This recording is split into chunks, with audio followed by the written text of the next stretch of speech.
Te damos la bienvenida a las predicaciones del legado del reverendo Rolando Gutiérrez Cortés. Esperamos que sean de inspiración y bendición para tu vida.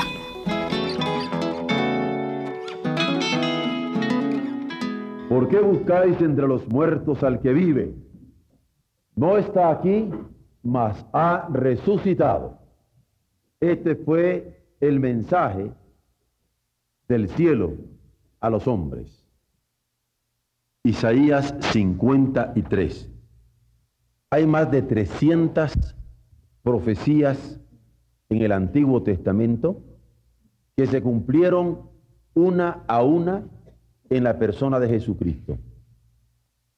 Y no quiero mencionarlo como un argumento que los judíos deben considerar para reconocer en Jesús de Nazaret al Mesías que habría de venir, sino para que nuestra fe, que se nutre de la lectura de la palabra del Señor, sea corroborada y que nos percatemos de que Dios, habiendo hablado en otros tiempos a nuestros padres por los profetas, y con más de 300 indicaciones de que habría de venir el Mesías para redimirnos a nosotros, en los postreros días vino para nuestra redención.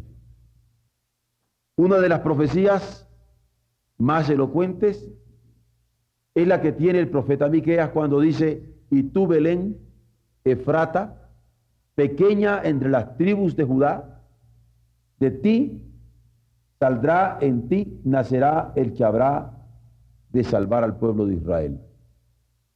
Y Jesús nació en Belén, cumpliendo la profecía incluso de la ciudad en donde habría de nacer, pequeña, y sin embargo escogida por Dios para que allí naciera nuestro Señor. Pero en Isaías 53 tenemos una profecía fundamental en cuanto a nuestro Señor, en donde toda su vida, su pasión y su muerte están retratados. Y a través de este profeta, el Señor nos dice: he aquí mi siervo será prosperado, será engrandecido y exaltado, y será puesto muy en alto. Como se asombraron de ti muchos, de tal manera que fue desfigurado de los hombres su parecer, y su hermosura más que la de los hijos de los hombres, así asombrará él a muchas naciones. Los reyes cerrarán ante él la boca, porque verán lo que nunca les fue contado y entenderán lo que jamás habían oído. ¿Quién ha creído a nuestro anuncio? ¿Y sobre quién se ha manifestado el brazo de Jehová? Subirá cual renuevo, cual retoño, delante de él, y como raíz de tierra seca, porque Jesús en las profecías va a ser nombrado como el retoño, como el renuevo del tronco de Isaí. No hay parecer en él, ni hermosura. Le veremos, mas sin atractivo para que le deseemos. El pueblo judío, entre paréntesis, dice: todo este capítulo se refiere a nosotros como pueblo. Y ciertamente lo es, porque también el pueblo judío ha tenido que sufrir esta vejación en carne propia. Sin embargo, en Jesús se encarna no solamente la palabra, sino la elección del pueblo, porque Él es el elegido para nuestra redención. Y como el pueblo de Israel fue entresacado entre las naciones para que diera testimonio del amor de Dios, Jesucristo va a ser el elegido, el escogido, para que nos manifestara en su muerte y resurrección el amor en nuestro favor. Y aquí viene el retrato hablado de Jesús, despreciado y desechado entre los hombres, varón de dolores, experimentado en quebranto, y como que escondimos de él el rostro y lo abandonamos. Fue menospreciado y no lo estimamos. Sin embargo, aunque aquí podemos ver el retrato hablado de Jesús, de sus apóstoles y de los otros seguidores de él que le abandonaron a la hora de la crucifixión, también vemos que Dios le estaba sosteniendo en medio del desprecio y del rechazo de los hombres. Ciertamente, continúa en el verso 4, llevó él nuestras enfermedades y sufrió nuestros dolores, y nosotros le tuvimos por azotado. Le tuvimos por el herido de Dios, porque fue el Cordero mismo de Dios, dado en sacrificio por nosotros, el herido de Dios y abatido. Y lo grandioso es que, habiéndose sentido herido del mismo Padre cuando clamaba, Dios mío, ¿por qué me has desamparado? Eloí, Eloí, lama sabactani.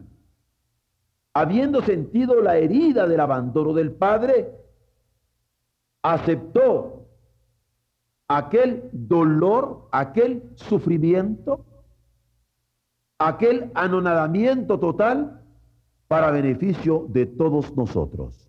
Por eso, herido de Dios, por eso, abatido.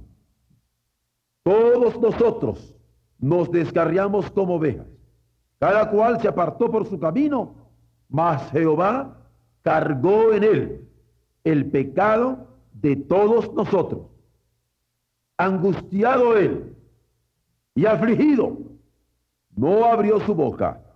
Como cordero, a la hora de el juicio, a la hora de la condenación injusta, fue llevado al matadero. Y como oveja, delante de quienes le dieron muerte, trasquiladores que querían acabar con él. Enmudeció y no abrió su boca. Por cárcel y por juicio fue quitado. Y su generación, ¿quién la contará?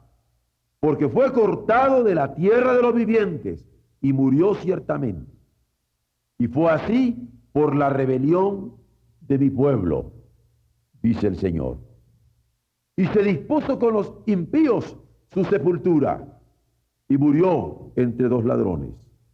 Mas con los ricos fue en su muerte. José de Arimatea y Nicodemo proveyeron la tumba y los óleos de que necesitó para su sepultura, aunque nunca hizo maldad ni hubo engaño en su boca. Porque quien no conoció pecado se hizo pecado por nosotros, para que fuésemos hechos nosotros justicia de Dios en él. Con todo eso, Jehová quiso quebrantarlo, sujetándolo a padecimiento. Cuando haya puesto su vida en expiación por el pecado, verá linaje, un linaje de pueblo nuevo, un linaje de redimidos, un linaje de perdonados, un linaje que habría de testificar del amor de Dios por experiencia propia. Vivirá por largos días y la voluntad de Jehová será en su mano prosperada. Y fue cierto en él, y es cierto en su pueblo, en donde cuando hacemos su santa voluntad, somos siempre prosperados para gloria de su nombre. Verá el fruto de la aflicción de su alma, con tantos que le habríamos de rodear, adorándole en la hermosura de su santidad, y quedará satisfecho. Por su conocimiento justificará mi siervo justo a muchos, y llevará las iniquidades de ellos. Por tanto, yo le daré parte con los grandes, y con los fuertes repartirán despojos, por cuanto derramó su vida, su sangre, total, hasta la muerte, y fue contado con los pecadores, habiendo él llevado el pecado de muchos, y orado con toda misericordia por los transgresores. Y esta profecía, una a una, se puede claramente ver en la persona de Jesucristo. Pero todavía hay una que quisiera mencionar. Una que el Señor había dado a su pueblo, no solamente como profetas, sino a su pueblo que le adoraba, al pueblo de Israel, a través de sus salmos. Y en sus salmos, ellos hubieron de cantar vez tras vez, y no dejarás que tu santo vea corrupción. Y ese canto que a través de los siglos han entonado por revelación del Espíritu Santo en el corazón de ellos, se cumplió cabalmente en Jesucristo. Porque el Señor, aunque ciertamente murió por nosotros, no vio corrupción su cuerpo. Su carne no sufrió podredumbre, mostrando que el poder de la resurrección, el poder de la vida era del Padre y que estaba actuando en Jesús el Hijo. Por eso el mensaje de los ángeles. ¿Por qué buscáis entre los muertos al que vive? Deberíais haberlo entendido hace mucho tiempo. Nació en Belén cumpliendo las profecías. Vivió haciendo bien. Sufrió con toda paciencia. Fue una pasión tremenda y una muerte angustiosa. Pero ahora también se está cumpliendo la profecía. ¿Por qué buscáis entre los muertos al que vive? No está aquí, mas ha resucitado. Para nosotros, el consuelo de la resurrección de Jesucristo, indudablemente, es el consuelo, la confortación más bella como iglesia. Pero esta consolación, lo que nos debe poner claro es que nuestra fe sustentada en ella ha sido el cumplimiento de la palabra de Dios a través de los siglos, en la cual nosotros estamos también fincados. Somos un pueblo estructurado en la resurrección de Cristo, salvos por su muerte, pero viviendo en las promesas que el mismo Cristo cumplió una a una en su encarnación, en su resurrección. Dios permita que nosotros salgamos durante todo este día, fortalecidos en nuestra fe por el poder de la resurrección de Cristo, para ser ese pueblo que tiene mensaje, que tiene testimonio de vida, avalado por la palabra que ha sido cumplida en él. Bendito sea Dios, porque nos permite letra a letra percatarnos, darnos cuenta, tomar conciencia de que Él es fiel, de que su santidad ha afectado nuestra vida, de que su amor no sostiene y no falla, nunca falla. Y podemos repetir con gozo, con alegría, que para siempre es su amor, que para siempre es su misericordia, que descansamos en esa palabra, que esa palabra ya se ha cumplido en Cristo y en esa palabra seguimos siendo sustentados nosotros ahora en el testimonio como nuevo pueblo de Él en este mundo. Amén.